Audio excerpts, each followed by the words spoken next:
group that's, of entities that are called the Watchers. Then there's also something called the sons of God. And many people have mistaken sons of God in the Bible for angels. Angels are spirit entities. Sons of God, according to the old Jewish tradition and Christian and the Islamic world, recognizes that sons of God is different than angels. Sons of God are entities, not from here, but who look like us. They look like humans, but they're not fully human. They merely look like us. And I am of the opinion that the reason why that is because they made us in their image and likeness. And so we say they look like us. No, in fact, we look like them. They made us in their image and likeness. And when you read in the Bible in the beginning, which I will be showing you, when it says God created man, and God created man. In point of fact, the Bible does not say God created man. It's not saying that at all. It's saying that God has recreated man. You'll see all of this in the scriptures, but the point I want to make here for this whole presentation is that we are the product of a higher civilization who is watching us, and they are the ones that we have talked about for thousands of years as the gods. The Greeks had their gods, the Babylonians had their gods, all the ancient cultures talked about they who have come down from above, the gods. They were supernatural, but they looked like men. They were messing around with women, but they were not from here. They were supernatural. I think there's something to that. I think that's very true. And I think that they're still messing around with us today. So I want to make the difference. I want the difference to be made in your mind between angels and sons of God. Angels are spirits. Sons of God look like us. They are physical beings. So let's start with the companion Bible. People ask me, what Bible do you use? I've got probably a copy of every Bible that's ever been printed. But the one I particularly like is called the Companion Bible, because it has all of the information in there that no other Bible will tell you. They've got all the stuff in there that other Bibles pass over and will not tell you the real truth. The Companion Bible does. In the book of Genesis, first book of the Bible, there's a lot of interesting footnotes on each page dealing with each the scriptures, and then there's a lot of footnotes. So in Genesis, the very first book of the Bible, it says, in the beginning, God created the heavens and the earth. But that's not what it says in the original. In the original, it doesn't say God created the heavens and the earth. This is a mistranslation. In the original, it says, in the beginning, Elohim created the heavens and the earth. Elohim is not God. El is God, Lohim is plural. It's a feminine plural, adding on to the word El. El is God, Lohim is plural. So the correct translation should be, in the beginning, the gods created the heavens and the earth.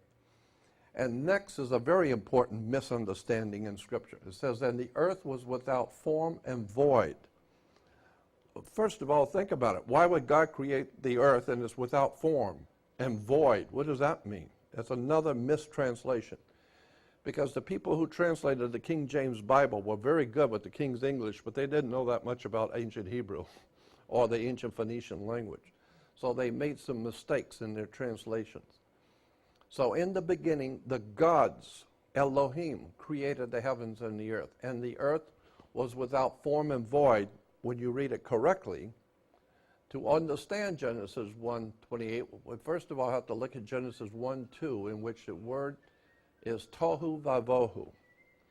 In the beginning, let's see, and the earth was without form and void. Correctly translated, it is not was without form and void, but you'll see in the footnotes, it became. Was is actually the word became. And without form is waste. And void is connected to waste and a void. So what I'm saying is that when you read in the Bible, the earth was without form and void, and no, the earth became a waste and a desolation. It wasn't formed tohu vavohu, but it became tohu vavohu, or it became a waste and a desolation. That's interesting. So going back to this quickly, and the earth was without form and void. Was without form and void in Hebrew is the word tohu vavohu, which means became a waste and a desolation. And so this word tohu vavohu means it became a waste and a desolation. But this word is only used in the Bible twice. Once in Genesis 1:2, we find tohu vavohu. Also in Jeremiah 4:23. When Jeremiah 4:23, we're told that Jeremiah is given a vision by God of the world that was before mankind was on the earth. And here in Jeremiah, it says, "And I beheld the earth, and lo, it was without form and void." Here in the Old Testament book of Jeremiah, Jeremiah says, "I was given a vision by God, and I saw the earth, and he goes on to say, "I beheld the earth, and it was, lo, it was without form and void. I beheld, and lo, there was no man." So he saw the earth when there was no mankind on the earth. But it goes on to say, "I beheld, and lo, the fruitful place was a wilderness, and all the cities thereof were broken down." And it goes on to say that all the birds, on number 25, "I beheld, and there was no man, and all the birds of the heavens were fled, and all the cities thereof were broken down." So he's talking about animals, birds, and beautiful cities, and they were all broken down, but there was no man. And so you have to ask the question, what are you talking about? That there were cities and animals and birds, but there was no man. Well, actually in the Hebrew, no man. Mankind wasn't here. So I'm saying I totally believe that that's true. That millions of years ago, this earth was a landing place, was a meeting place for what the Hebrews called the Elohim, the gods who came here and had cities. And those are, I've got many different multiple translations from different translations that say basically the same thing. All the cities were broken down, and the birds were gone.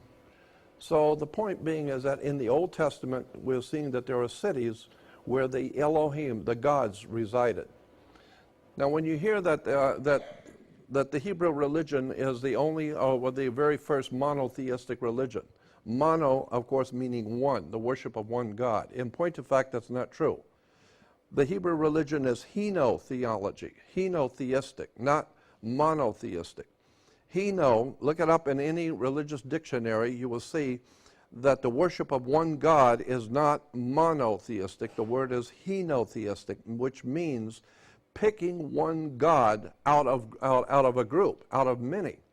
So in Hebrew theology, when you hear that the Jews were the first monotheistic religion, no, not monotheistic. The Hebrews always had many, many gods, but they picked one in particular and to worship, and that was Yahweh, one in particular. So you could say that they were the worshipers of one God, but they picked that one God from many others, and they were all equal, the gods were. So in the beginning, God created the heavens and the earth. No, it's in the beginning, the gods created the heavens and the earth. And also in Psalms 82, it says, "God stands in the congregation of the mighty. He judgeth among the gods." So it shows that the Hebrew God is judging among the many gods. He's just one of them. And then the footnote talks about the Hebrew word Elohim, within the gods, within the congregation of the mighty, which is the gods, the assembly of many gods. So the Hebrews merely picked one of the many gods that were available. And then it's interesting, now it makes sense in Genesis 1:28, when it says that God said, "Let us make man in our image after our likeness." I used to correspond many years ago with Rabbi Marvin S. Antelman, who at that time was the head of one of the largest rabbinical associations in the United States. And I used to correspond with him all the time, and we talked about this particular scripture. This is back in the early 60s. And I asked him about this scripture because I knew that God is Elohim, the plural, and he said yes. He said, but Christians and Jews do not read this correctly. It's not saying God created man. Read the scripture correctly. It says, come, let us. Well, now it's explained, let us, because there's more than one God. And the gods are saying, come, let us make man in our image, after our likeness. Not making man, but come, let us make him in our image, after our likeness. So it's remaking him. Now, the image and likeness. Image and likeness means we're in the likeness of our image, or the Elohim. And in any case, the image likeness is physical. So what it's saying is that the gods who created us, this is in the ancient Hebrew, actually created us in their image and likeness. Why? Because what we were before that was the Neanderthal, Cro-Magnon man, or whatever these hominids were called. And now today we're a totally different kind of creature. And as I said, it's always depicting the stories in the Bible, God is always depicted as looking like a human. As a matter of fact, you know, it says that God walked in the cool of the evening with Adam. The very word Hebrew, and as it's used in the Bible, when it says God walked with Adam and Eve in the cool of the evening, the word walk is a Hebrew word which means you can hear the footsteps on leaves. You can hear the footsteps of somebody following you. That's what the Hebrew word implied. So when it says that God walked with Adam and Eve, the Hebrew word actually means you can hear him walking with you. He's walking behind you or walking next to you. So, I mean, it's not going to be some nebulous divine God in the sky. No, it's an actual God who's created, and he's walking with you in the garden. So God makes Adam. Here's a statue of Adam and God together. They both look like human. And then they said, the next one says, and God, the Lord God said, behold, man has become as one of us.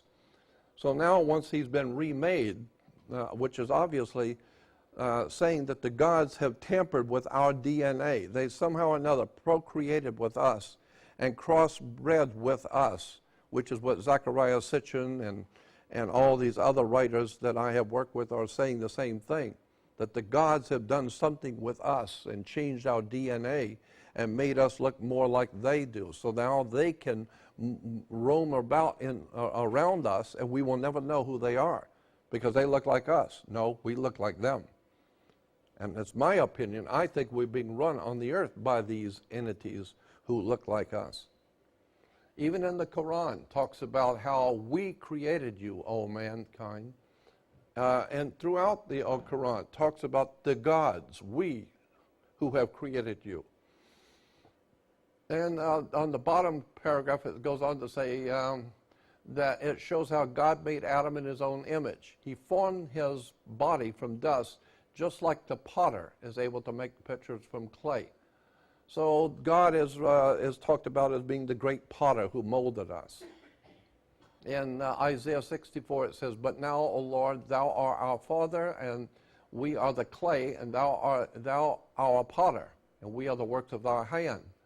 Well, even in the Egyptian religion, mankind was pictured as being designed by a great potter on the potter's wheel, implying that the gods created us. We are an experiment, a test tube experiment from a higher dimension. And so when we talk to Christians and Jews, we'll tell you about God.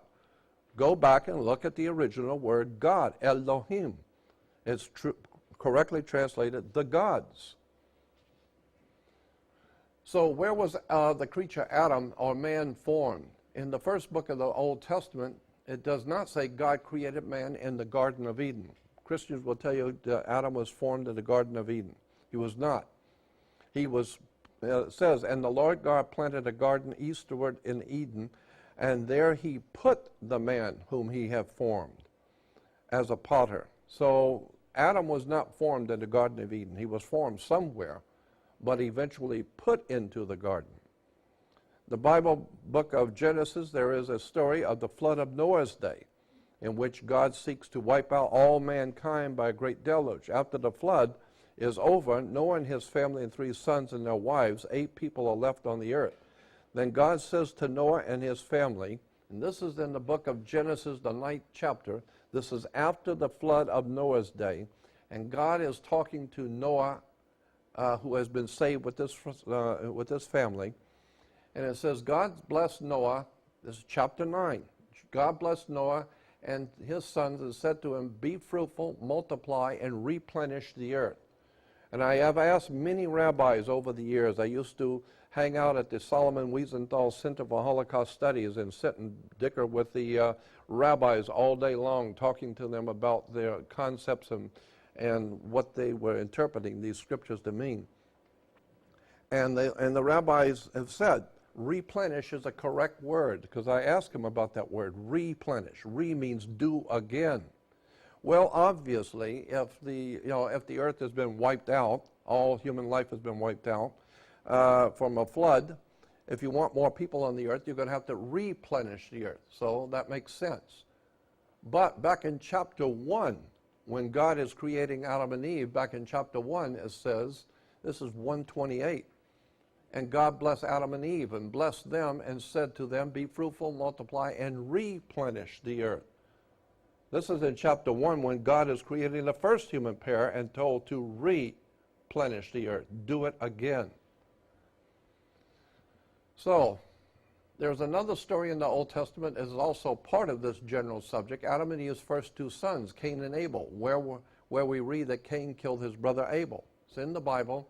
It says that Cain talked with his brother Abel, his brother, and it came to pass that when they were in the field, Cain rose up and killed Abel, his brother. And Cain said, I think I may have it. Yes. Here is Cain killing his brother in the Bible in Genesis. But it says in the scripture in yellow says, and Cain said unto the Lord, my punishment is greater than I can bear. This is after he's killed his brother. And he says, behold, thou hast driven me out this day from the face of the earth, and from thy face shall I be hid, and I shall be a fugitive and a vagabond in the earth. And it shall come to pass that every one that findeth me shall slay me. And the Lord said unto him, therefore, whosoever slayeth Cain, vengeance shall be taken upon him sevenfold. And the Lord set a mark upon Cain, lest anyone finding him shall kill him.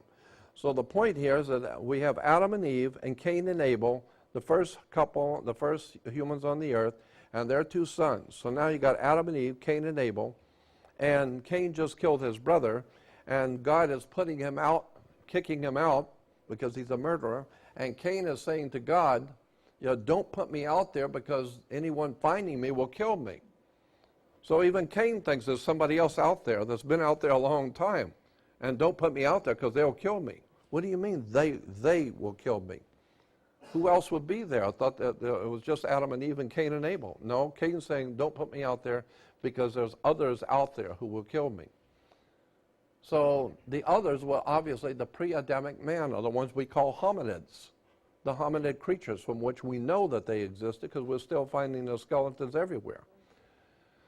So Adam and Eve were a recreation from the hominid creatures to the humans that we are today. We can't begin to live like the hominids did. We have to have clothes. We have to be kept warm. We don't have the kind of skin they had. We don't have the same blood type that they could live in the wilds at night. We can't.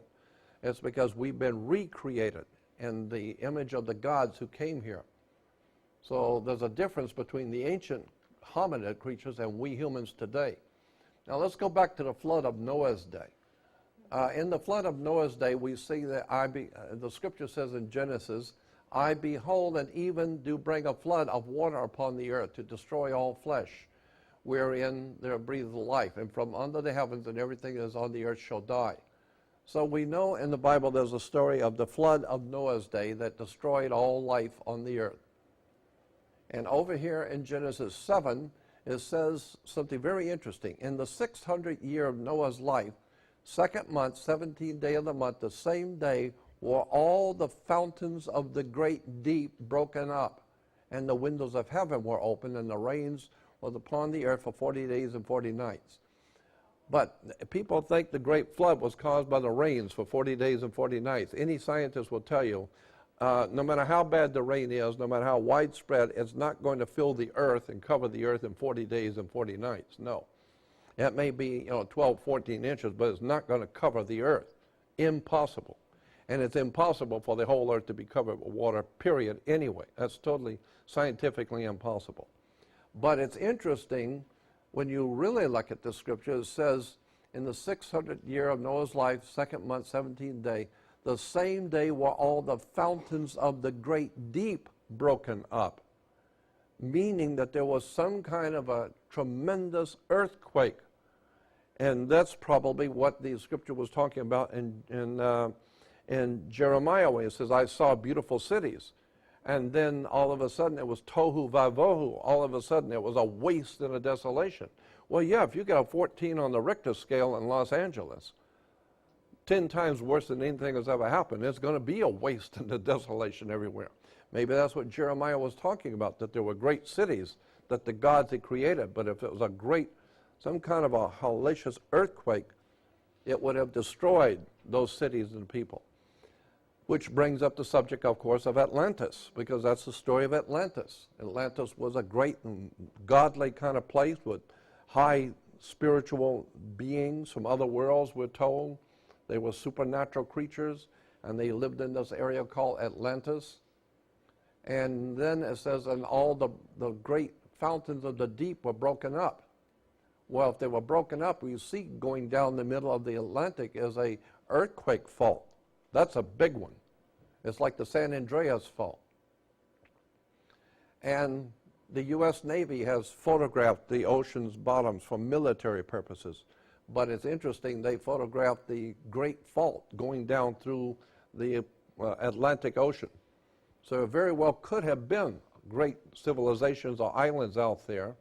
And this fault went, and when it did, it took with it all civilization that was at that time.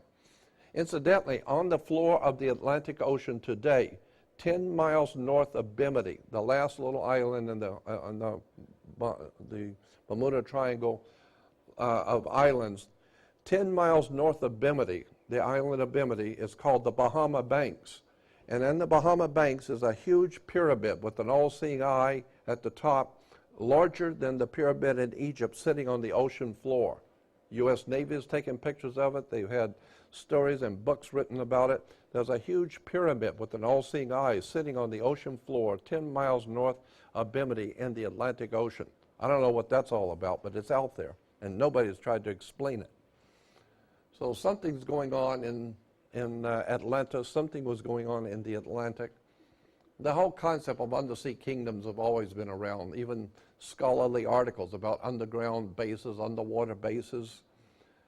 Even the movie Abyss, the very word abyss in the Bible word abyss means watery deep.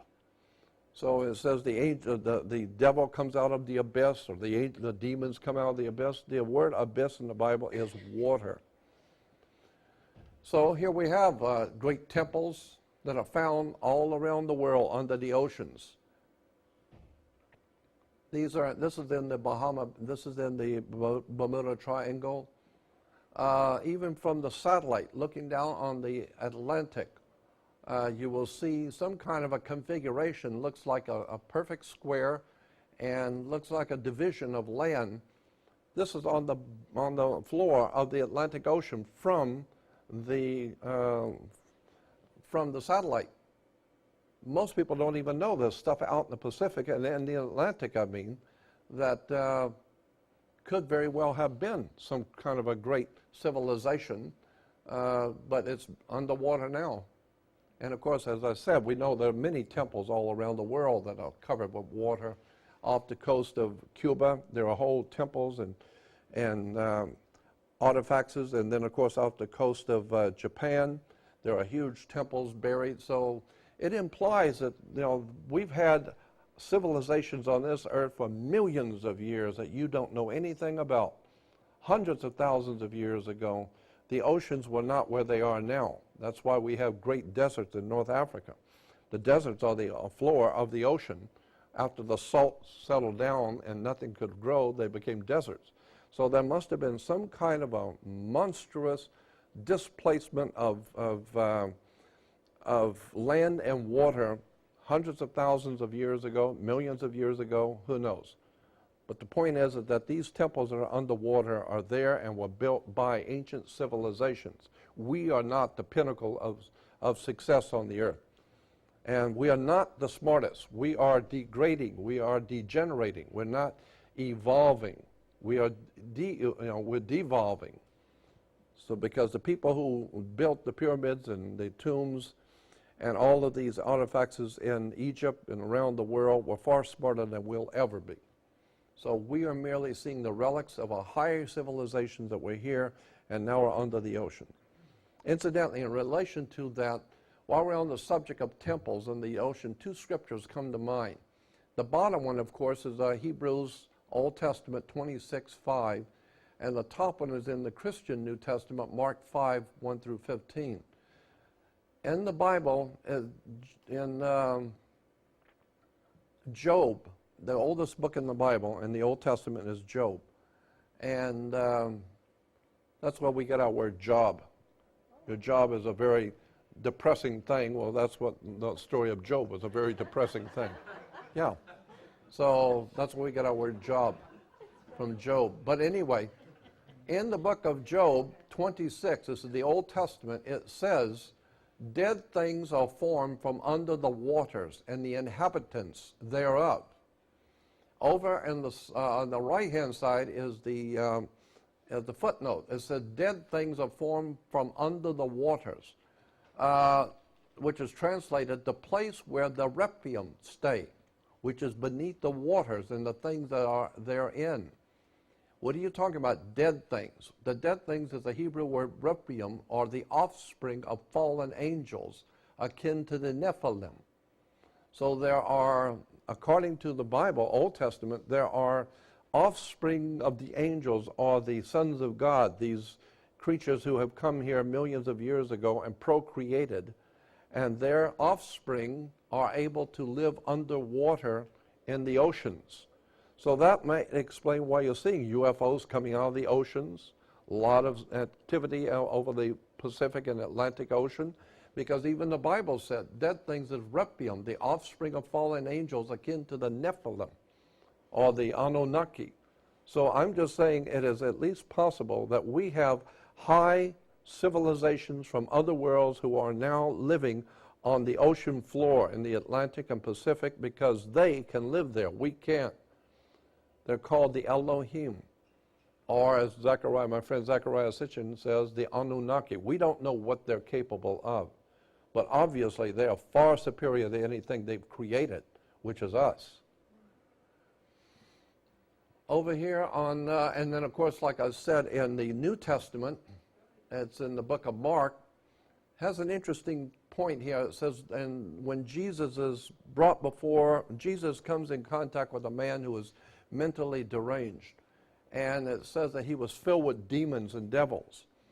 And it says here in 12, and all the devils besought Jesus, saying, send us into the swine that we may enter into them.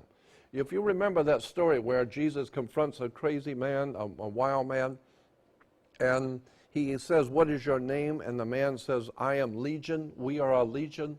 And the scripture goes on to say that there was all kinds of devils in this man. And they talked back to Jesus, not the man, but these spirit entities in the man were talking to Jesus.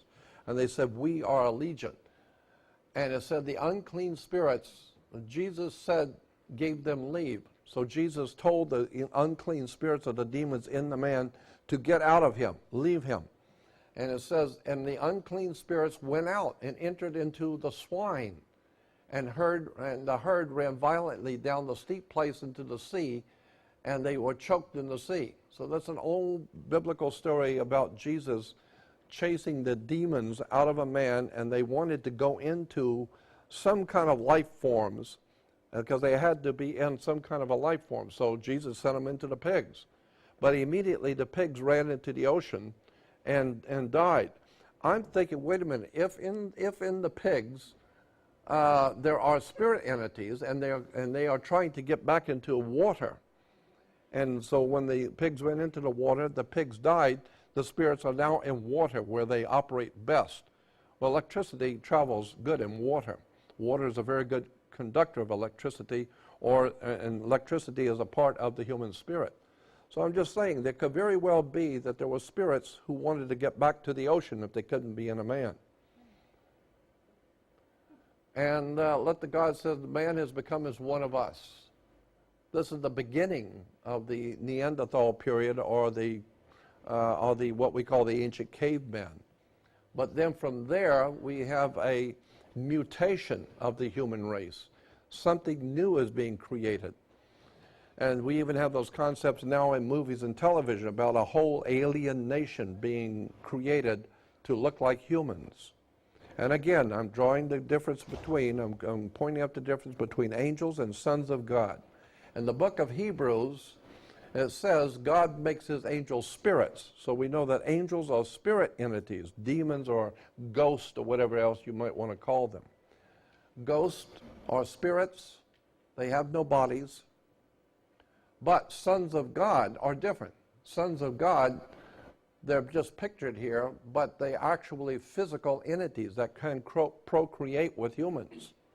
And we know that these entities that look like humans, but they're called sons of God, and in the Bible they took all the women they wanted, procreated, had the offspring called Nephilim.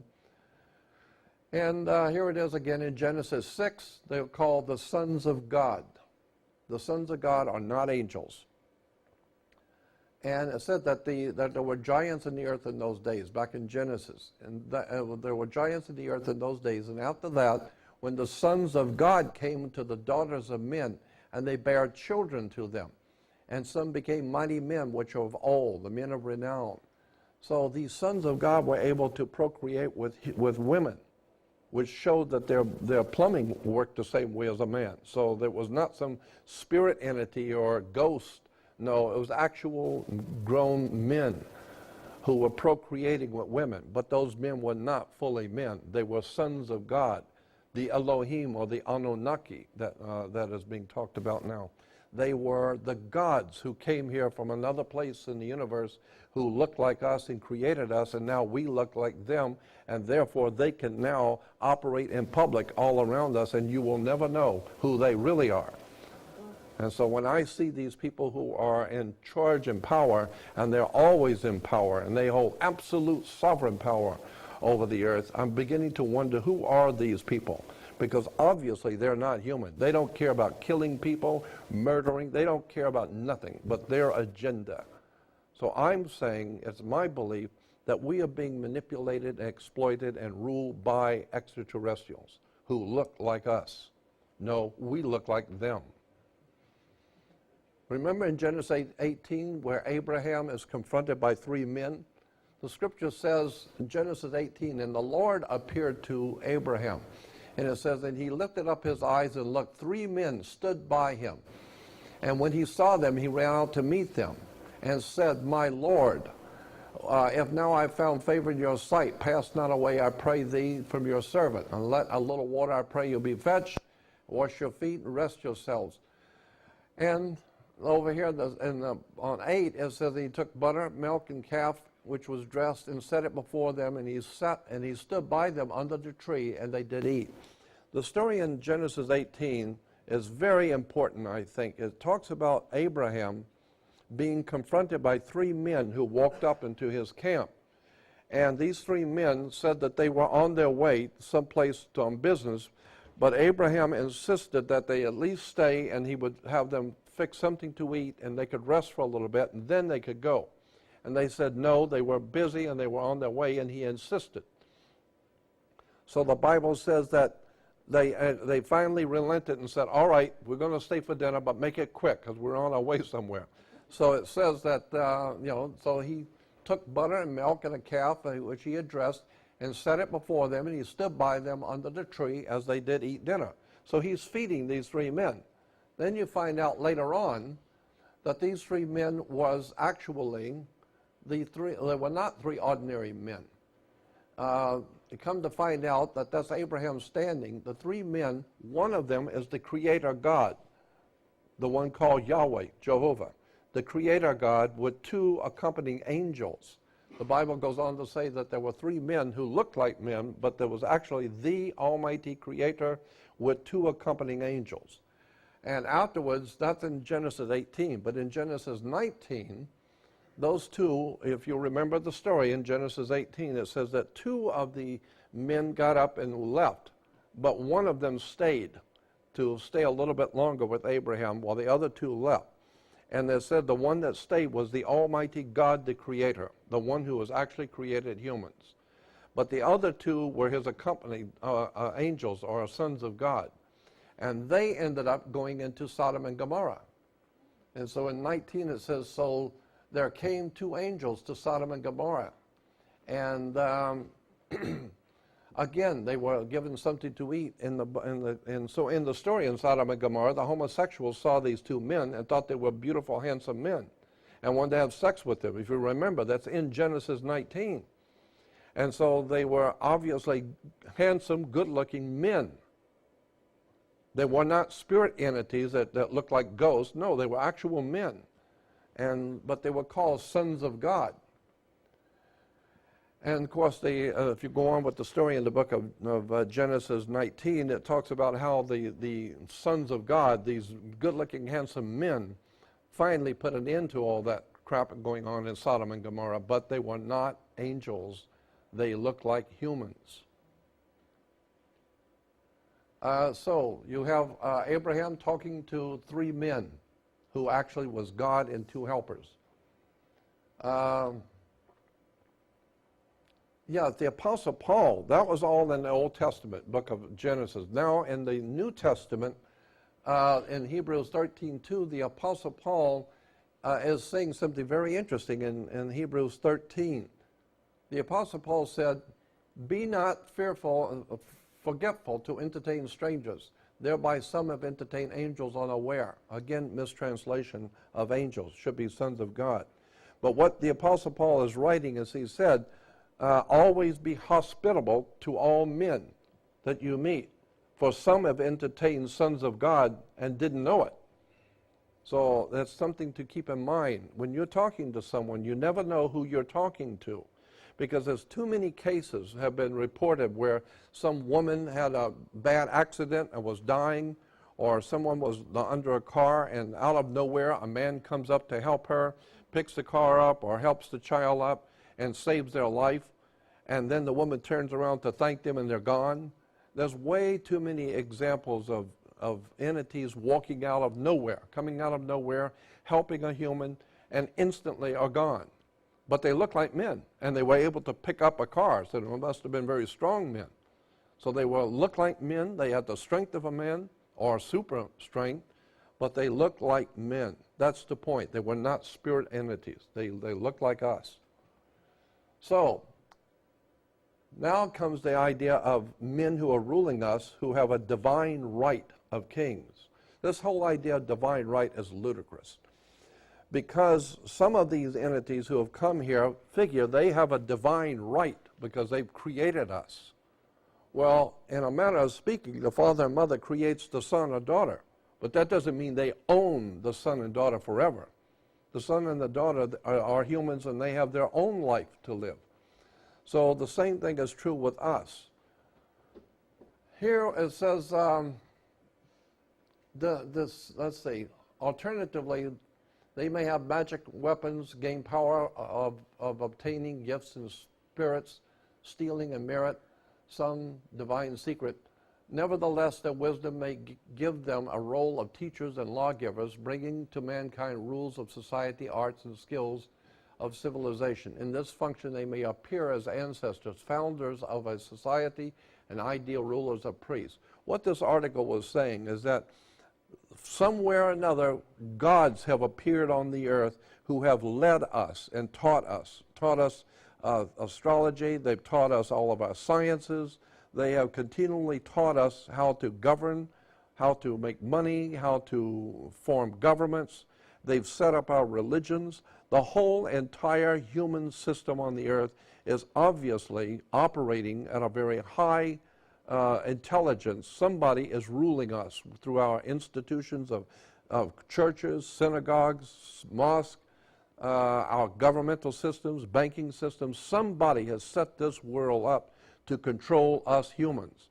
And they look like us. So we accept them as just humans doing it. No, it's not necessarily humans who are running the earth. They are referred to as heroes with divine blood. And here are some of the phonies who think they are heroes of divine blood. A bunch of dingbat, scumbags,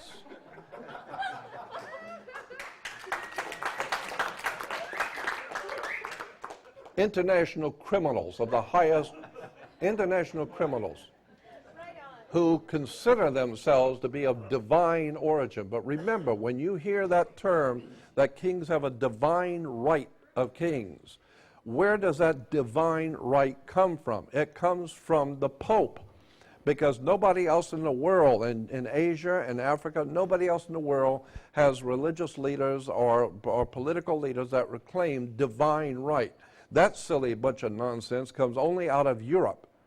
And then you can understand why that foolish and stupid idea of divine right of kings comes from the fact that Europe has been dominated for 2,500 years by Rome.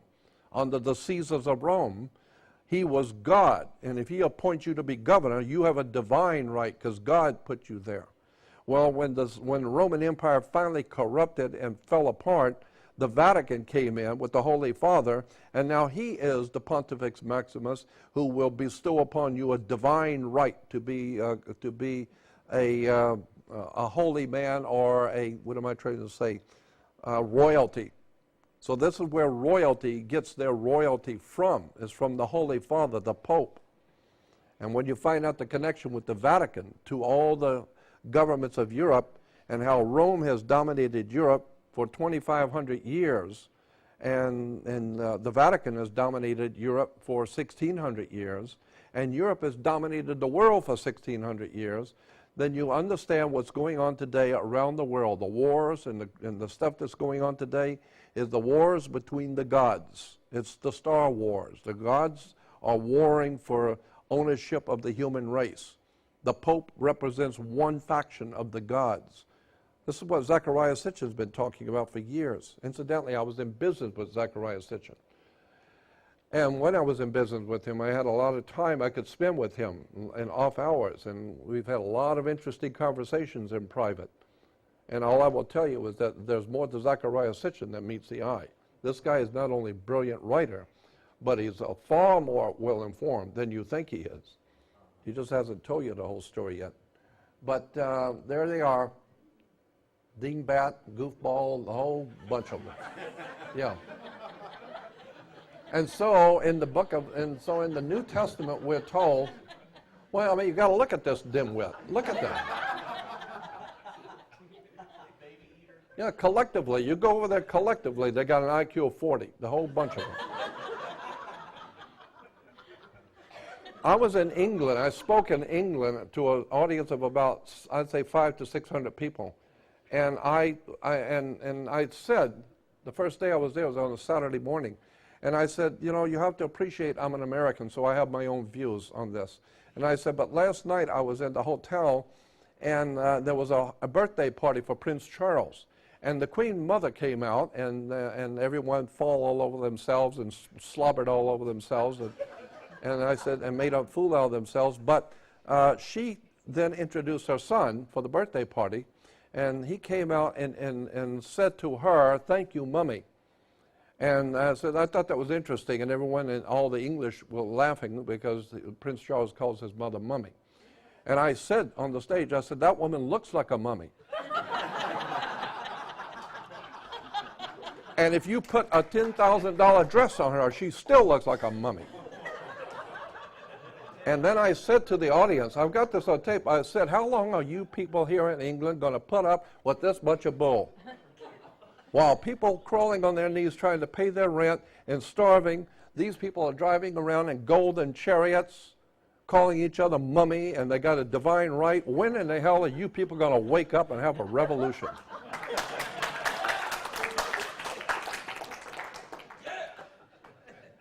I have no respect for anybody who puts themselves above any other human. We're all created by the same God. But And then the Apostle Paul goes on to say, for we wrestle not against flesh and blood, but against principalities, against powers, against the rulers of darkness of this world, and against spiritual wickedness in high places. So we're not at war with government. We're at war with these Elohim, these ancient gods who've been manipulating the human race. I've had enough of them. Interesting. I think we've got a few minutes here, but you might want to read Don Juan, Carlos Castaneda's book, where Don Juan talks about the gods who are creating us. I'm not going to go through this because it's too long. But just go and read Don Juan, where Don Juan, the Mexican shaman priest, said that there are aliens who look like us in his book. Carlos Castaneda's books are very famous. But he said in his book that Don Juan, the Mexican spirit teacher, said that there are aliens who look like us, but they have been manipulating us and lying to us and tricking us with their religions, their governments, the way that we think, their education. All these systems are being controlled by aliens who look like humans, but they're not. And they're very, very dark and evil. And they're manipulating the whole human race. And they have been from day one. And I thought to myself, reading that, well, that's what I'm saying, the same thing. What Don Juan was telling Carlos Castaneda is that we're being ruled by entities from somewhere else who have created us, and maybe there are good ones who have come from out there and who see us as a creation and who realize what's going on. They know who our creators are and what they're doing to us. So there may be good entities out there like us who want to help us to get out from under this silly nonsense of these. I don't care if they have created me. Once they have created me, I have my own mind, my own spirit. And it's just like a child. You know, the father and mother may have brought the child into the world, but that child has its own life to live, its own spirit, its own life to live. And it does not need to be crushed over by the parent. Well, the same thing is true for us humans. If we've been created by the gods, whoever they are, it doesn't matter. We have our own minds, our own spirits, and we need to start thinking in terms of connecting yourself and your spirit with the divine spirit of the universe, because we are the sons of God. Thank you.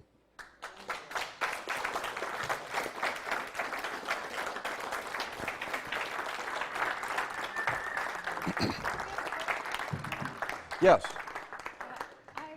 I've seen so much about the Anunnaki being reptilian, and I just would like to try to put all this together. Yeah, I think that I am totally convinced for myself, and this is just one man speaking, but I am totally convinced for myself that there is such a thing as reptile alien gods or reptile aliens. Not because David Icke says so, because I'm the one that told David Icke about it when I brought him here back in 1992. Let me finish. I brought David Icke to America back in 1992, and I sat with him and talked with him about the aliens and the reptile aliens, and I showed him all my documents on it, and he got interested in it, and today he's famous for talking about a subject that I told him about a long time ago. But I believe that there are reptile aliens here. There's no doubt in my mind about that. What about these sons of God then? No, but created us, then they're not reptiles. No, but the point, as I made before, there are many different kinds of life forms out there, and maybe some of them have come here from other places in the universe who, on their planets and on their system, they were reptilian, and they have come here, like all the other different kinds of aliens that are coming here, and they're messing with us. It's just like a party, and there's a big party, and they have party crashers. Gangs come in from other places that come into the party. And they're coming in and saying, hey, these are a bunch of young teenagers. We're grown men like a motorcycle gang. And they come in and take over everything and take over the whole party and destroy everything. What about them being carnivorous, and particularly with our children, all these missing children? Yeah, I know. I mean, there's a whole story behind that. I can take you right now to Coldwater Canyon and Mulholland Drive, where there are child sacrifices being done today in Studio City. I can take you to places. So they're still having human sacrifice in Los Angeles right now. I can take you to where they are. Anyway, I want to thank you. Jordan, don't go yet. No. Ladies and gentlemen, I have begged the owner of the building to let us be here until 6. Good. We're going to be here until 6. Whoever Good. want to go home 5 or earlier can go. And Mr. Andrew Bishago is here on the back. He will need 1.5 hour minimum because he has a long notebook PowerPoint. So if we leave in 6, we starting at 4:30, right? What time is it? 4:30. Yeah, you want to have a break for about 5 minutes? o'clock. 3. We don't need a break. It's 3. We do. It's 3 o'clock. Yeah, it is 3 o'clock. Yeah. 4:30. I'd love to be able to ask him. questions. 4:15 we will start Andrew. We might He's have. fascinating. Hold on, please. Hold on. We might have a question. We have a lot of questions and answers. I brought Andrew from Washington. He's been driving 2 days. Yeah. So it's not easy. His project is very long. Do you have a few minutes so I can, if they want to ask Yeah. questions? So you guys go question and answers, and then we take 10, 15 minute break. don't And want a break. we can come back. He can keep going on until I stop. And we do have another mic, so if we could either line up or just pass the mic around. Yeah, we'll do that. Yeah, we could turn on the lights maybe. Yeah, sure. We'll work on it. Anyway, I hope that you understand. I put this together very quickly because I only found out about this conference a couple of days before, about a week ago. So I put this presentation together very quickly. And I know it's very sporadic and kind of hard to follow, and I knew I was under the gun for time, so I was moving through it very quickly. But I'm telling you, there's no doubt in my mind from all the years that I have been able to talk with people in government and science and astronauts and medical people, in my mind, there's no doubt in my mind that we have been created. We are a test tube creation. Somebody has created us, and whoever that somebody is looks like us. So they have taken those Neanderthal and the ancient hominid creatures, which the world is filled with them. We know they're there because we're finding them everywhere, but they don't look like us. So we are a special creation, which is why the Bible says in Genesis, the gods said, "Come, let us make man in our image, after our likeness." Because for being so great, he's not that great. A bunch of hairy people out there eating each other and living like animals. So let's take one of the females and procreate with her and see what comes out of a connection between the gods and the indigenous creatures here. So I don't think evolution is the question. It's intervention is the question. Not that we evolved, but somebody intervened in our natural evolution and came here and crossbred with the indigenous creatures and created us. That's why 1/2 of human is animalistic, other half is angelic. Because there is that part, like the Apostle Paul said, there's a war in our flesh between the man that we are and the man we want to be. That makes sense because if we were like Neanderthal or Cro-Magnon man or these ancient hominid creatures, they live by instinct alone. Just eat, sex, fight, whatever. But now we are a different creation. We have a part of the sons of God in us. So we can now design beautiful music, build televisions, and go to the moon and think about the stars and have theology, philosophies, all these, and the great arts and sciences. Where did all that come from? My God, they were crawling around caves not long ago. And we're walking on the moon with computers. So I'm saying that that's a part of us, is that part that the DNA that they put into the humans a long time ago and were kind of bringing us along. That's why we call even humans today are called cultures. You know, that's a particular culture. A culture is something on a test tube, I mean, that you, yeah, so we are a culture. They have designed us. And whoever designed us, we look like them. And so in the Bible you can say, oh, well, they look like us. No. You look like them. They don't look like you. Why? Because they look like what you look like, where they came from.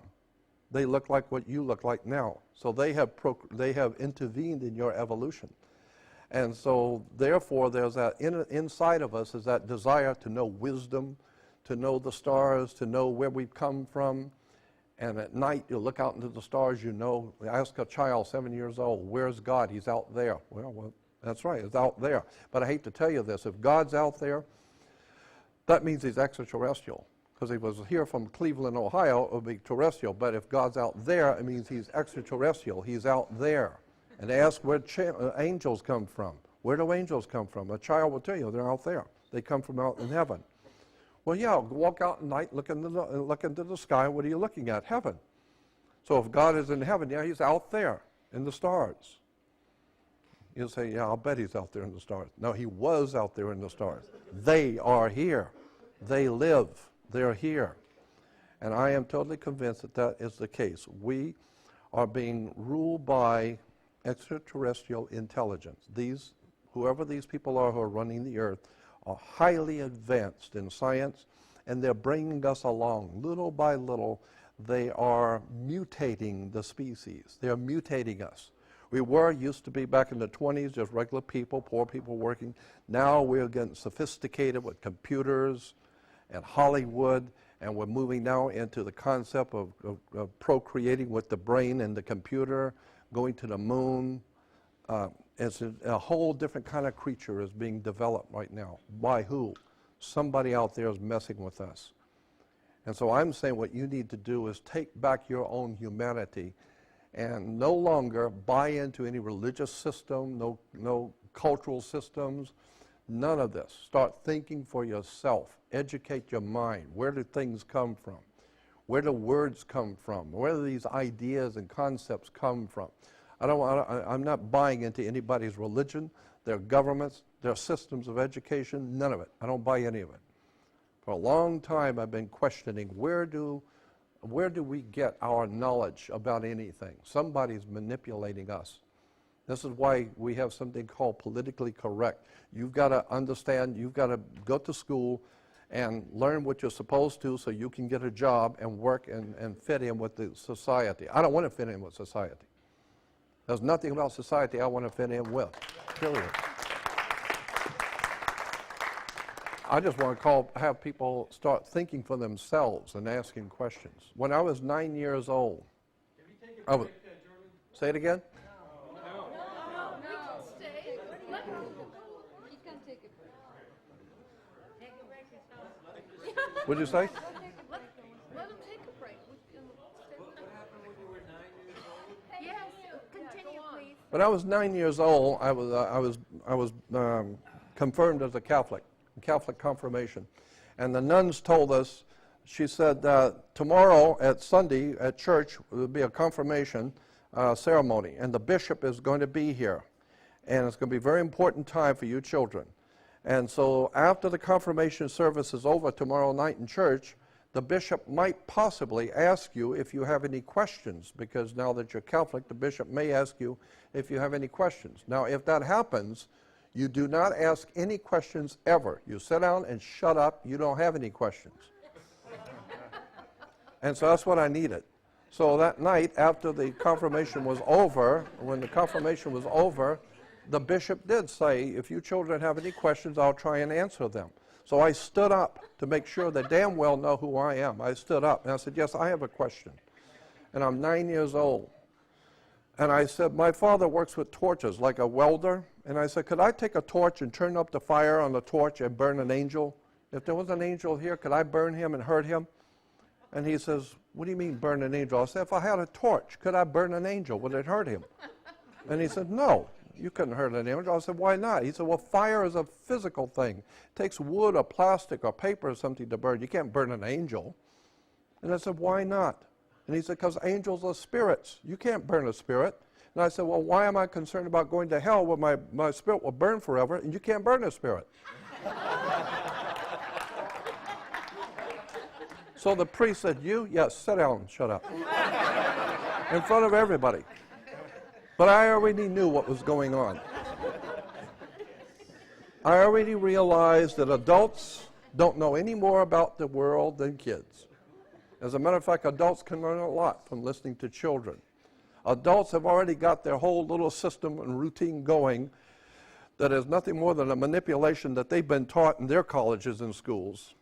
But talk to a child who's never had any of that crap in his mind, and they will ask all kinds of off-the-wall questions because they're seeing the real truth.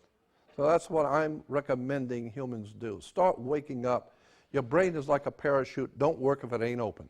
So start using your mind and your brain and questioning everything, especially religion, especially government, and especially anytime someone is called an authority, because the word authority comes from author. So when they say, well, the authorities, there is no authority. My God is my authority. So I don't give a damn about authority. I don't care about government. I have no respect for religion. I got no respect for none of this whole stinking, dirty system that somebody has created above us and manipulating us. I, for one, want my humanity back, and I want to make my own decisions, and I don't care what Hollywood is putting out. I don't care what's required in service, in the services of this country. I don't care about any of this. I want to do my own thinking. I'll ask the questions, and I'll do my own research. And that is very serious, because now you're thought of as a revolutionary. And by God, that's what I am, and that's what I've always been. And I want to lead a revolution, an intellectual, spiritual renaissance on this earth that causes people to say to the leaders of this world, no more. We're not buying it. From here on out, we're going to deal with ourselves. We're leaving you out. Church, we don't need the church. We don't need the synagogue. We don't need your government. And we sure as hell don't need the U.S. government. What we need is to get back ourselves in tune with that divine universal God force that's out there, because I'm telling you, that's where the power is. I've got a whole... So that's what I intend to do with my life. I'm just trying to wake people up. That's all I want to do. Any other questions? Yeah. Yeah, just one question. I saw a video called Ring of Power. They mentioned something that caught my attention. They basically said that the Queen of England was the most powerful human in the world. I don't think that's true. No, I don't think so. I don't think so at all. I don't think the Queen has much power at all. I think she's just like anything else. She's a figurehead, just like Obama. He doesn't have any power over nothing. Right, yes, he doesn't. Got nothing. He's got no power over nothing. This is a white man's country. This is a white man's world. The white man from Europe dominates the whole planet. White men goes into any country and kill everybody, take over anything they want. This is a white man's country. It's a white man's world. I'm not bragging about it. I'm just telling you the fact of the matter. White people out of Europe have dominated Europe and Europe has dominated the world. And so England has manipulated and exploited the races, the peoples of the world. The white man has been using exploitation, commerce to manipulate and exploit the whole human race. So I cannot believe that some young black guy who walks in and he's going to take over the old white man's establishment on the earth. Ain't going to happen. No. They brought him in for some reason to make him look like a schmuck one of these days soon. But he is not in control. The men who are behind him is Zbigniew Brzezinski. You want to find out what's going on with Obama? Do some research on Zbigniew Brzezinski. Studied in Moscow. Pure Moscow communism. That's Zbigniew Brzezinski, and he's the brains behind Obama. Obama's just a front man. They get rid of him like they did Kennedy. Here's a very powerful man, John Kennedy. Everybody loved him. Handsome, debonair, president of the United States, wealthy, and they shot this guy in public, and nobody went to jail. Nobody's ever going to jail. Why? Because the powers that be that run this country will kill you. You think for 1 minute you're going to get out of line and be important in this country, they'll whack you so thick. As a matter of fact, the California state has a I don't know if you know this or not, but the mafia have their own license plates in California. Do you know that? Yeah. The mafia is given their own license plates by the California state government. I know, because I've sat with the mob and talked with them. And they have their own license plates. I had a time, I'll give you an example of what I'm talking about, how government operates directly with the underworld. Right. And there is one and the same thing. We're talking money, we're talking power. But the governor, it would not look right if a governor goes out and has somebody killed. So they make a phone call and that's taken care of. And the government doesn't know nothing about it, but they get what they want. So in payment, the government makes a contract with the mob. We don't mess with your business, you don't mess with ours. You take care of things that we need to take care of, we take care of you. That's what's going on in California. The mob has their own license plates, and the mob has business deals with the state of California to take care of all the dirty work for them. So as far as I'm concerned, and I've been told by FBI agents, I had an FBI agent call me in my office in Glendale and tell me, Jordan, we've been watching you for a long time. We know what you're doing. And as of this moment, this was quite a long time ago, about 12 years ago, but he said, as of this moment, the government, your government, does not consider you to be a threat yet. He said, but we're watching everything you do, everywhere you go, we're watching you. But we don't consider you to be a threat because people are hearing you, but they're not listening. So as long as people are hearing you, then you're all right. But when people start to listen to you, now that's different. Now we're talking politics. And so we'll have to take another look at you then. I have had federal agents talking to me about what I do. I've had FBI people talking to me about what I do. And I've been threatened by federal government. So I know what they can do, and I respect them because they will kill you. In this country, you can be killed. If you know something you're not supposed to know, or if you're talking about subjects you're not supposed to talk about, they will kill you. Now, first of all, they would prefer just putting you in jail, finding some misplaced comma on your income tax and send you away for 30 years. But if that's not going to work, then they'll just kill you. You'll be killed coming out of a restaurant one night, and there's some lone gunman, and everybody will be there sobbing at your funeral. And but the real story is they whacked you because you shut your mouth off. You're talking too much. You know too much, and you're talking too much. So I'm saying that America is in very serious trouble because the people have not been told what's going on. They haven't been told how this world works. The world, I'll give you some freebies. It took me 48 years to learn this. Well, let me tell you some of the secrets that I've learned. One is that nothing in this world works the way you think it does. Nothing. Nothing that you understand about this world works the way you think it does. It doesn't. Banks don't loan money. There are laws, federal laws, on the books today that say, very specifically, banks cannot loan money ever.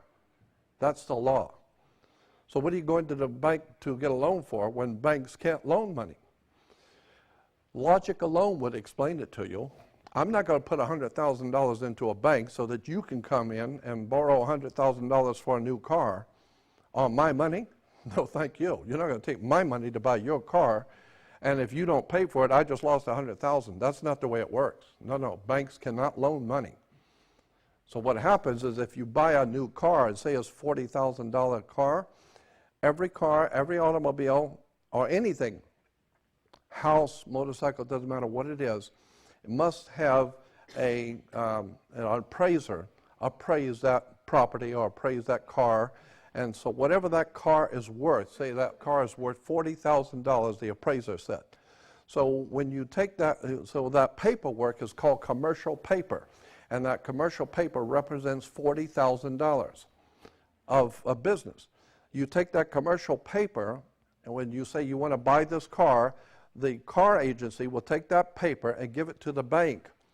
The bank then takes that commercial paper, which represents $40,000, and opens up a bank account in your name. And it will forge your name. It will forge your signature because you can't open a bank account unless the person opening it signs it. So they will forge your name on a bank account, but they don't tell you that. Then they take the $40,000 commercial paper and deposit it in the account, the new account that they just opened for you. Because if you have a ring worth $40,000 and you get it appraised for $40,000, you can walk into the bank and tell the bank president, I want to deposit this ring, and here's the paperwork on it. It's worth $40,000. I want to deposit that in my account. And they will take the ring, and they will then put $40,000 in your account. Now, you've got $40,000 in your account to do it, but they got your ring, and they know it's worth $40,000, so they're not worried. They just give you credit. Yeah, and so therefore, the bank never loaned you anything. They just took the commercial paper, put it into a bank account, and then they wrote a check on it, because after all, now you got $40,000 in the bank, so now they write a check on it and give it to you, and you give it to the car agency. So you've paid them. No, you didn't pay them anything. Nobody paid anybody anything. Let me explain something to you. Suppose you are a painter, and I hire you to paint my office. and you say that it will be $100, and I agree to that. After the job is over, as a contractor, the way commerce is operating, in commerce, you come to me and you give me a bill for $100. I look at it, I agree to this bill, so I owe you $100. So what you're doing is you're giving me $100, you're giving me a bill for $100. I reach in my pocket and I pull out a $100 bill, and I give you a $100 bill. So now I paid you. No, I gave you a bill for $100. It's called a $100 bill. And if the charge was $20, then you give me a bill for $20. I'll give you a $20 bill. So now you owe me $20. You owe me $100. Oh, I get it. Yeah, I didn't pay you nothing. I discharged the debt because I discharged it. I cut off the charge because now you owe me $100. I just gave you a bill for $100. It's called a $100 bill, and you think you got paid. No, it's a bill. You owe me. And since you owe me and I owe you, we're even. So that's why, yeah, that's why you don't own anything. Is it true Queen owns our IRS? Oh yeah, well, your body, your very body is a security on the New York Stock Exchange. Did you know that? Each one of you is worth over $6.5 million on the New York Stock Exchange right now. Let me show you something. You got a $1 bill? Give me a $1 bill. I want to show you something. Thank you. On the Social Security card, back in 1868, after the Civil War, a group of men got together and formed a corporation. Well, anybody can form a corporation, anybody. So this group of guys got together, and they formed a corporation in Delaware. It's a Delaware corporation. And they called the corporation the United States Corporation. And it was stipulated that anybody who would work for that corporation would be referred to as a citizen. So it's a United States corporation. And if you work for that corporation, you're a citizen. And so there today, when you walk in a bank or anywhere and they ask you, are you a U.S. citizen? You say yes. What you think they're asking you, are you lawfully in America to do business? They didn't ask you if you were lawfully in America. Like an attorney, listen to what they ask you. Because you're in court, be careful what you say before the judge when he says, are you a U.S. citizen? Because if you say yes, what you have said is that, yes, I am voluntarily, of my own volition, admitting that I am an employee of a foreign corporation called United States, which was incorporated as a Roman trust back in 1868, so that the United States is a privately owned company, like Ford Motor Company, General Motors. They're huge, they're big. Well, so is the U.S. government, but it's a privately owned corporation. And therefore, all corporations have to have a president. So we got a president. And corporate law says you have to have a vice president. So they got a vice president. And you also have to have a secretary-treasurer. That's corporate law. So they got a secretary-treasurer. It's a privately owned company, for God's sakes. It's like General Motors, Ford Motor Company, Sears, and the U.S. government. It's all corporate. It's a business. And consequently, your body is a security on the New York Stock Exchange because you're the security for what is referred to as the body social. That's why when you retire, you get Social Security, because you are the security for the corporation. As long as you're doing your job and making money and paying them every year, you're good security. You know, you got money coming in. And so that's why you have to have a seat belt and the car, and you have to have insurance and a seat belt. Why? Because they love you and want to protect you? No. They own you. They own your body on the security on the New York Stock Exchange. So if you get in a wreck, now they got to pay you, for God's sakes. Now they got to take care of you. No, they want you to pay them, airhead, not them pay you. So they want you to protect yourself, and if you're going to be stupid and get in an accident, have insurance so the federal government will be paid for your stupidity of getting yourself in a wreck. So they get the insurance. So that's why you have to take care of yourself. I mean, once you understand how this works, well, anyway, this is a corporation. It's called United States Corporation. It's privately owned. So if you think for 1 minute, I'm going to go to Vietnam and fight for Ford Motor Company, you got another thing coming. No. For my country is a republic. Now, that's different. But there's a world of difference between United States of America and United States. United States is a privately owned company. It's a corporation. The republic is different. It's a whole different world. So you need to understand how those different words are used. There's a world of difference between a trial by jury and a jury trial. Doesn't mean the same thing. There's a world of difference between California state and the state of California. Doesn't mean the same thing at all. So there's a world of difference between a lawyer and an attorney. Doesn't mean the same thing at all. You need to understand words. Study the world of occult terms and knowledge that attorneys and lawyers know that you don't know. Again, this is a corporation. It was founded in 1868 called the United States Corporation, privately owned. And if you're a member of that corporation, like any corporation, you're naturally going to have an ID card. So if you're walking around the plant, they will be able to tell you to actually work for Ford, and here's your code numbers. And so this is your certificate number in the corporation. But on the back, you will see a set of numbers on the back. On mine, it's red. And normally, they're in red. Sometimes they're in black. Normally, the numbers on the back are in red. Why? It doesn't matter what color it is. It's what it represents. It's in red because it represents your blood. These numbers are your body on the New York Stock Exchange. So when you have a dollar bill, an American money, you will see there's a code numbers on the bill. See the code numbers on the bill?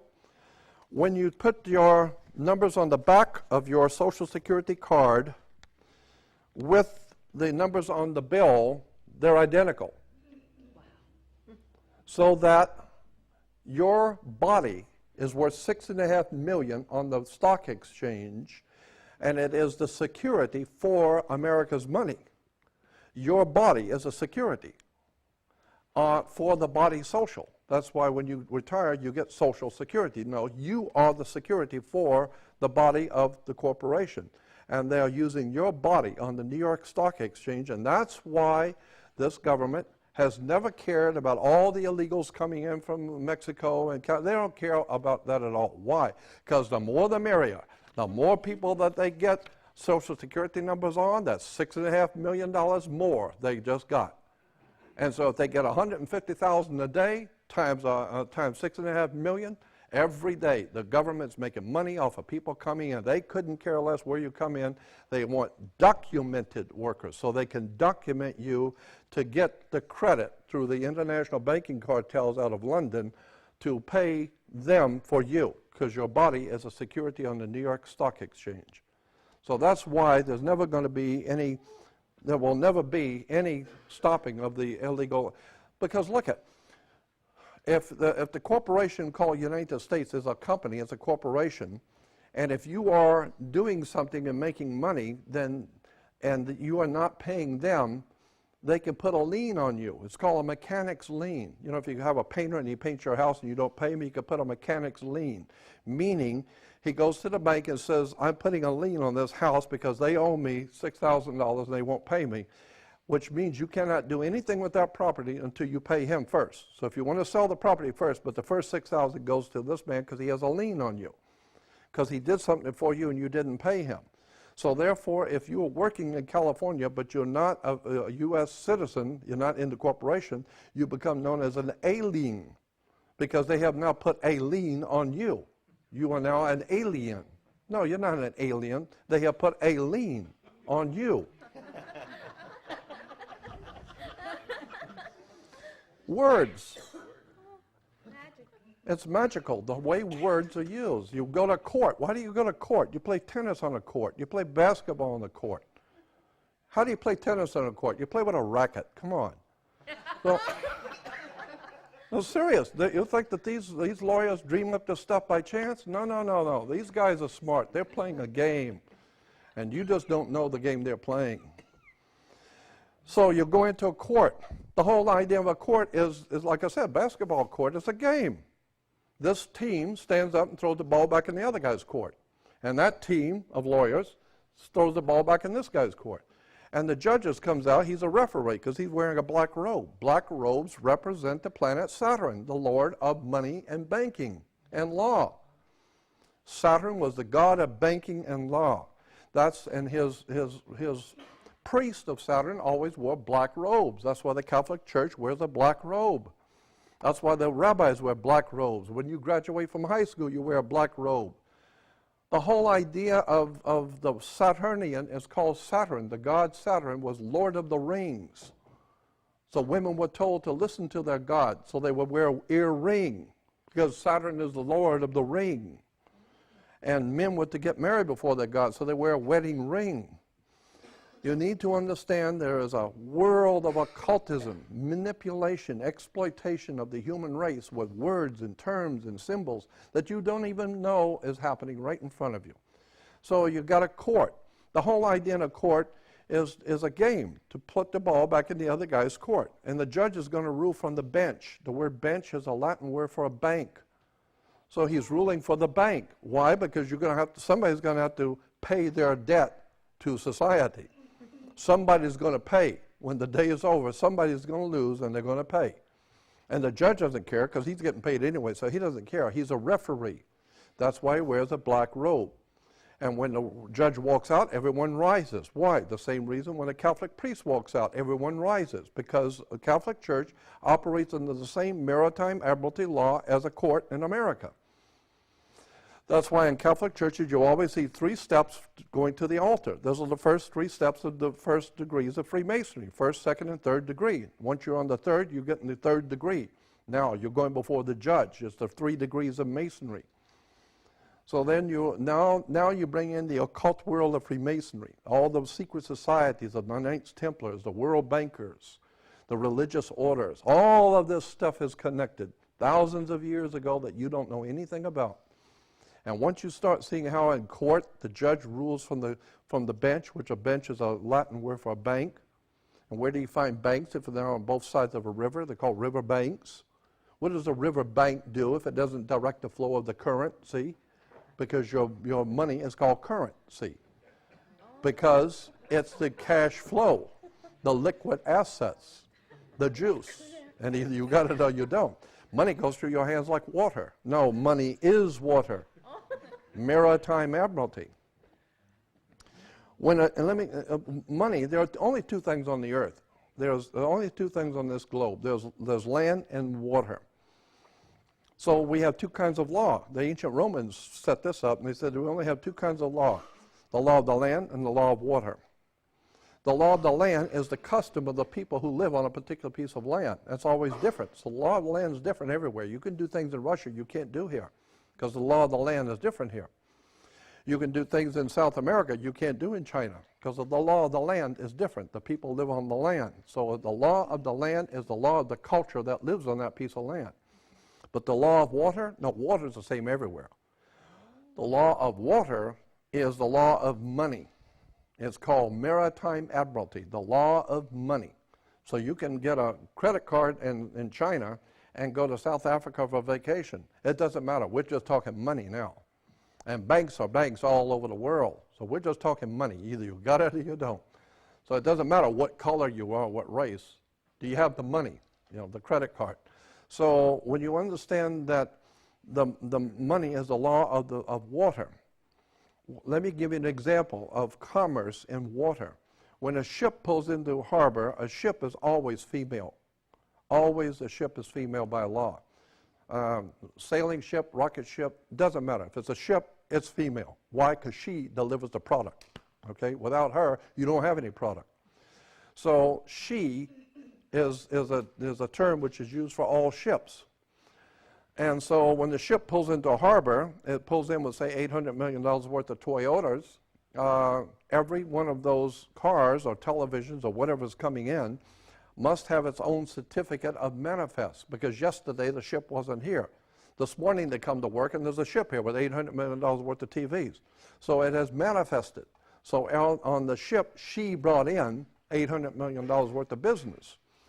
So she came in on water. Well, where the ship parks is at the dock. And where the ship sits is called its berth. She is sitting in her berth, right?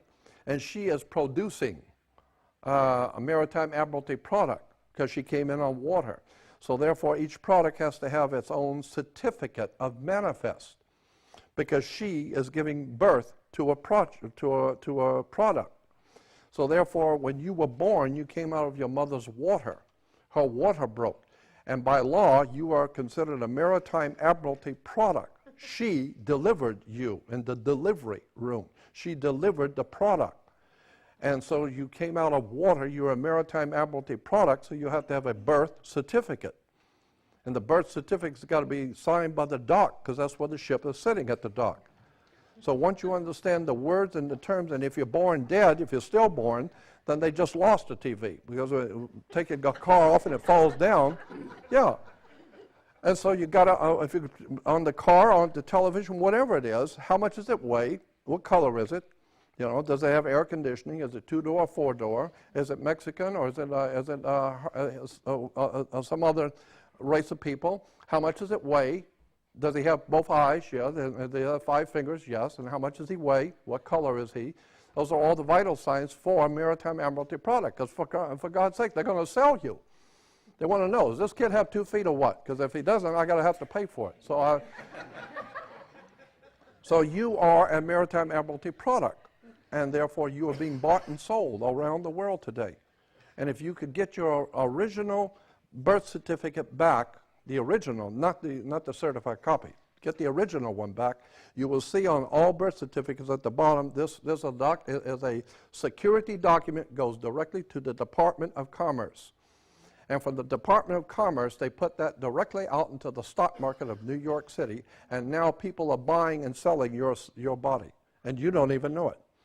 You're worth $6.5 to $7 million right now, and you didn't even know it on the New York Stock Exchange.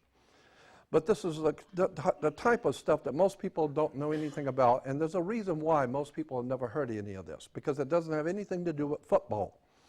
It's got nothing to do with silly-ass sports and basketball and all that other silly-ass stuff that kids love to play. You know, that's what you've always given the kids, a ball. Tell the kids to go out and play ball. I don't care what ball, basketball, ping pong ball, football, golf ball. I don't care. Get the damn kid out of here and go play with a ball. Give the kid and he'll go out and play ball. That's why they have the President of the United States. He goes out and throws the first ball because Daddy's out playing ball with us. You know, while all the kids are out there, all the schmucks are out there watching the ball game. And Daddy's out there with the senators and the congressmen. They're watching the ball game. I want to know what these freaks are doing at 2 o'clock in the morning that they haven't told us. I want to know about their boyfriends and all the money that's changing hands and all the shit that's really going on. That's where the name of the tune is. When you find out that these guys who are running the planet are playing us for a bunch of fools, let them go out and play ball.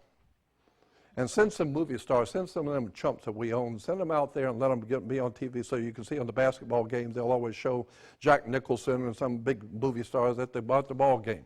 Because that keeps all the schmucks interested to go out with the movie stars to watch a ball game, not me. I'm not going to any ball game. I'm going to an education at UCLA. I want to know who's running this country, how it works, who set up our government, who gave us our religions, where these religions come from. The whole idea of Christianity is nothing more than sun worship. I mean, the sun is our risen Savior. Of course the sun is your risen Savior. God's sun is you don't own the sun. Africa doesn't own the sun. So who owns the sun? Well, obviously God owns the sun. Well, then it's God's sun. And God's sun is the light of the world. Of course the sun's the light of the world. What the hell else lights the earth if it isn't the sun? So God's Son lights the world. He's the light of the world. He's our risen Savior.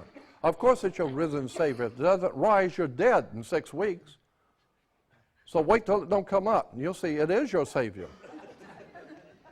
And the sun, the Egyptians said the sun gives off energy, and energy is life. That's why you have the life of a battery. When the battery goes dead, there's no energy. So the Egyptians said the sun is pure energy. And it's giving its energy so that we might live. So God's Son is giving His life that you might live. Of course the Son's giving its life. It's giving its energy so that you can grow and the plants can grow. And once you begin to understand religion, where it comes from, the whole story of Jesus is nothing more than a metaphor. There was no Jesus, there was no Abraham, no Isaac, no Jacob. There was no Moses, no King Solomon. None of those people in the Bible ever lived. These are metaphors for something far deeper that the ancient writers were trying to tell you in a metaphor. There's a symbolic story. And if you don't get the symbolism, you will go for your whole life in trouble because you didn't know how to read the symbols. You don't know what's really going on behind the scenes. You drive down through Los Angeles, see all the spray painting on walls, you think it's a bunch of kids destroying property. No, no, no. Those symbols mean something. And if you don't know what they mean, you better stay out of the territory because they're telling you. If you come in here as a different particular race, that symbols mean we're going to kill you. And so if you're going on a bicycle ride in China, you better learn the Chinese symbols because you're going to get killed if you don't know how to read the symbols. And that's what most people don't know anything about how this world really, in fact, works. But once you figure out how the courts work, education works. Education is nothing more than a 12-step program. Let me give you an example. In the ancient Egyptian religion, one of the many different religions in Egypt, the ancient Egyptian religion of Horus. Horus was the sun in its rising. He was a god, God the sun. And Horus was spelled H-O-R-U-S. And Horus walked across the sky in 12 steps. It was a 12-step program. That's why alcoholics have a 12-step program. You have a 12-step program. You go to the first grade to the 12th. It's a 12-step program. Then you graduate, which is two words, gradually indoctrinate. You put them together, it becomes graduate. So for the 12-step program, they have finally taught you what to kiss and when, and how to get and how to get a job, and who to bow down to, and all that. So they've taught you now, and now you can go out and get a job. It's the 12-step program, first to the 12th grade. What is that based on? Horus. Horus was our god, the sun god in Egypt. And he walked across the sky in 12 steps. Horus is the first step. Horus is the second step. Horus is the third step. When he got in the Horus of the sixth step, he was directly overhead. He was then called Horus, the Most High God, because you don't get any higher than noon. So it's called high noon, because he's the Most High. Why? Well, because after 1 o'clock, the sucker's going down. So he was the Most High at 12 noon. And so Horus walks across his 12 steps. So we say the same thing today. Same thing. We have 12 Horuses. But instead of H-O-R-U-S, we make it H-O-U-R-S. Becomes hours, changing the U and the R. Now it becomes 12 hours. No, it's 12 Horuses. And Horus represents light. The sun represents light. Light in Latin is Lucius. Lucius, when personified as a god, becomes Luke. And this is why you have Luke Skywalker. And he walks across the sky and meets his evil brother, Darth Vader, or in the Egyptian religion, Set. He was the god of darkness. The prince of darkness was Set. Why? Because it got dark at sunset. So the whole idea is that it's the whole world that we live in is based on Egypt, Mesopotamia, ancient Greece, ancient Rome. All of the stuff that we live in this world is based on ancient religions and cults and secret societies and Masonic orders, and the people of this world have no idea in the world what's going on. I've spent 48 years studying occultism, mysticism, words, terms, legal terms, government, international banking, theology, religions. I'm telling you, there's a world of knowledge you have never been told. That's been right there for you, but it just never occurred to anyone to sit down for 48 years and study this stuff in the dark. I mean, I have a high respect for all religions, for all belief systems, but I'm telling you, it needs to be based on wisdom and knowledge. Let me give you an example in the Old Testament. In Arabia, looking east, there's a huge mountain range in Arabia, very high mountain ranges in Arabia, in the middle of Arabia. And so the Arabian people on this side, looking east, every night the moon would come out of the mountain. The moon would rise in the east, and it comes up behind the mountains. So the ancient Arabians, talking about thousands of years ago, they believed the moon was a god. It was a moon god. And obviously he lived in a mountain. That's obvious, because every night he comes up from the mountain. So he lived in a mountain, and his name, the name of the moon god in Arabia, was Sin, S-I-N, Sin. And a mountain in the ancient Arabic, a very ancient language, was Ai. It's translated Ai. Ai is a mountain in the ancient language.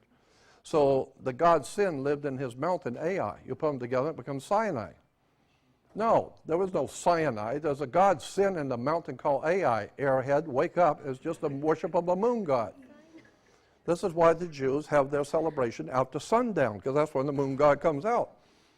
They're not going to have their holy days in the daytime. That's when the Christians are worshiping the sun. But God said, you don't want to have your holy days when they're worshiping the sun on Sunday. With the Christians who worship in the sun, the Jews are worshiping the moon. So we wait till after sundown. Then we have our holy days. It's because of the moon god comes out, and it's in Sinai. And, and God, I could go on for hours explaining where these concepts and ideas have come from. That's why if you go to Israel and you go to a synagogue, it's not spelled S-Y-N, it's spelled S-I-N, synagogue. Because sin is the god of the moon, Gog, which is we get from that the Gog and Magog, or Gog. Synagogue is the house of the worship of the god Sin, synagogue. S-I-N, not S-Y-N. So I'm just...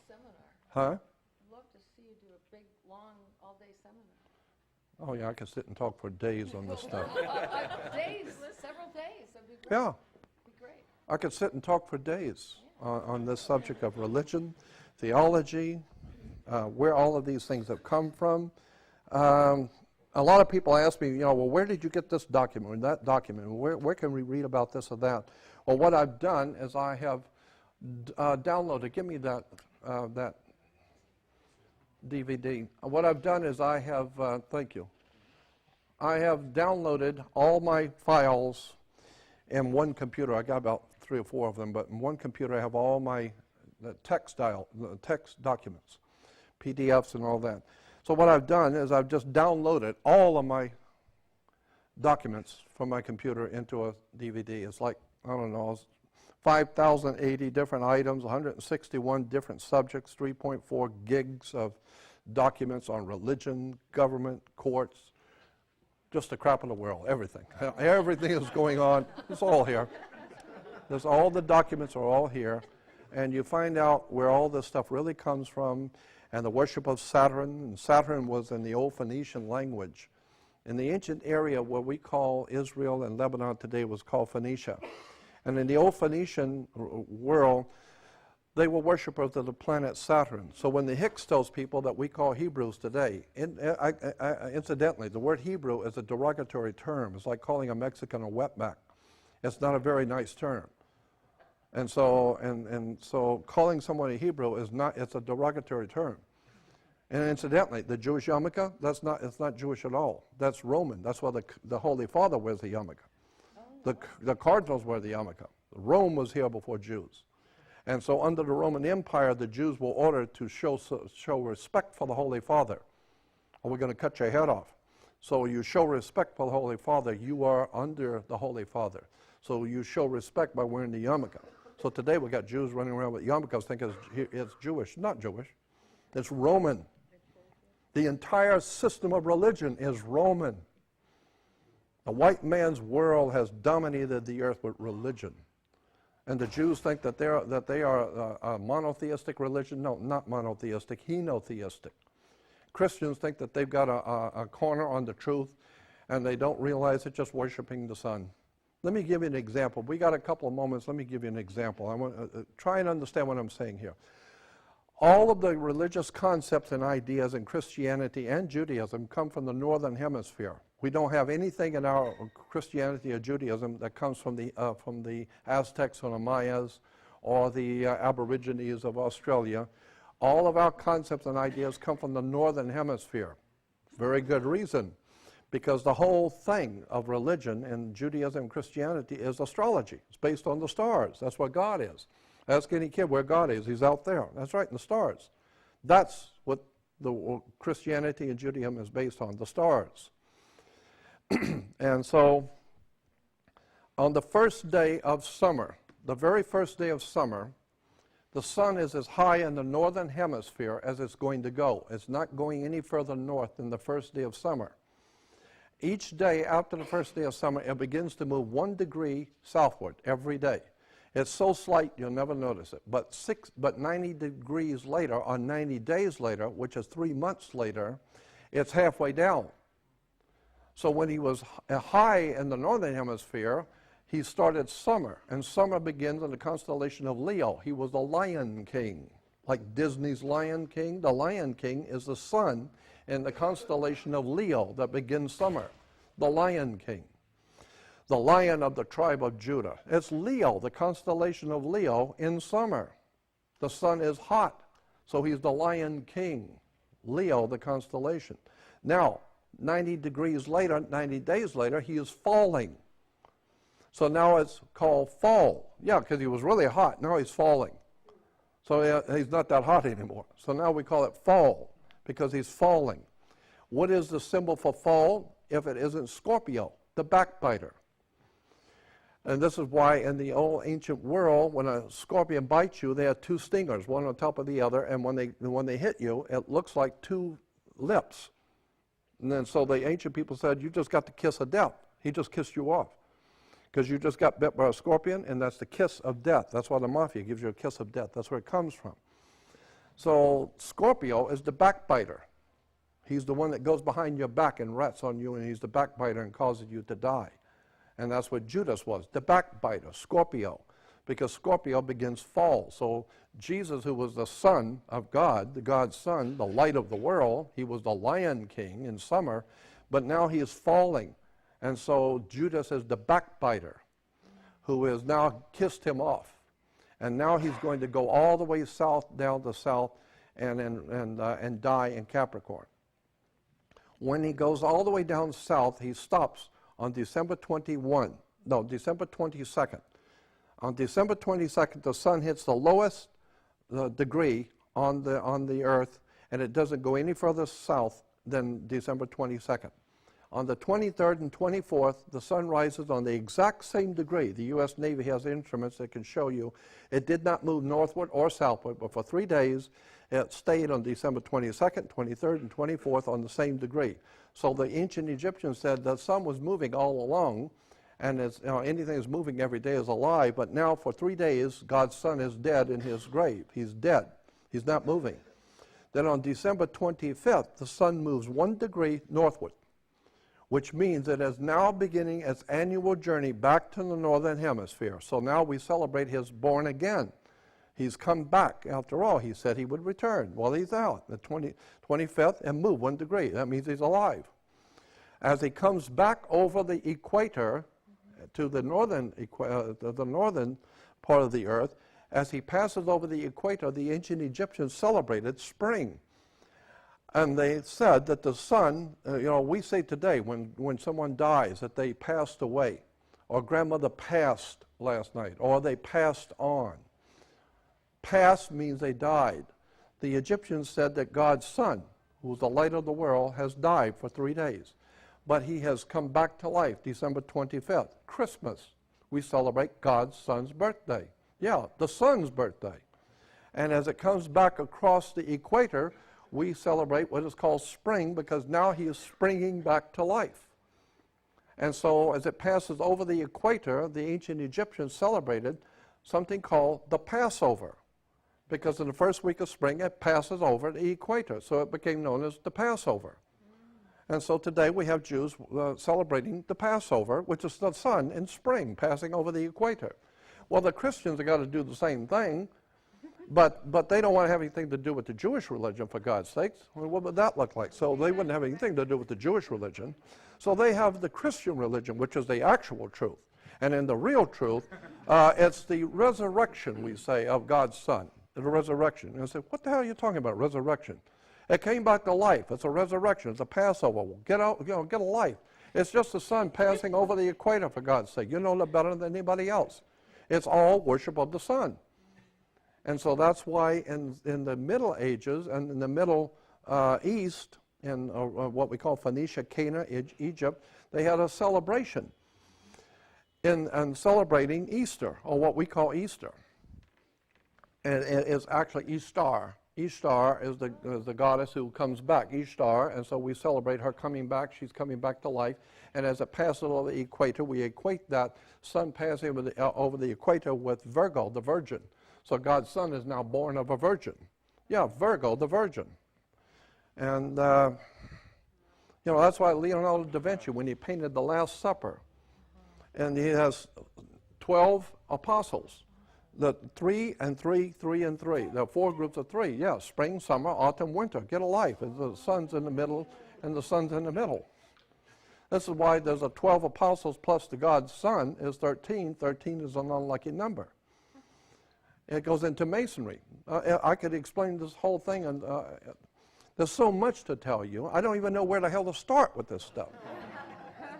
I could go on for hours explaining how the Masons knew that they were going to overthrow the existing government in America in 1776. Because in ancient Hebrew theology, 8 was the number of new beginnings. 8. Anybody call for a cab? There's a cab. Somebody call for a cab. If you call for a cab, there's one out there.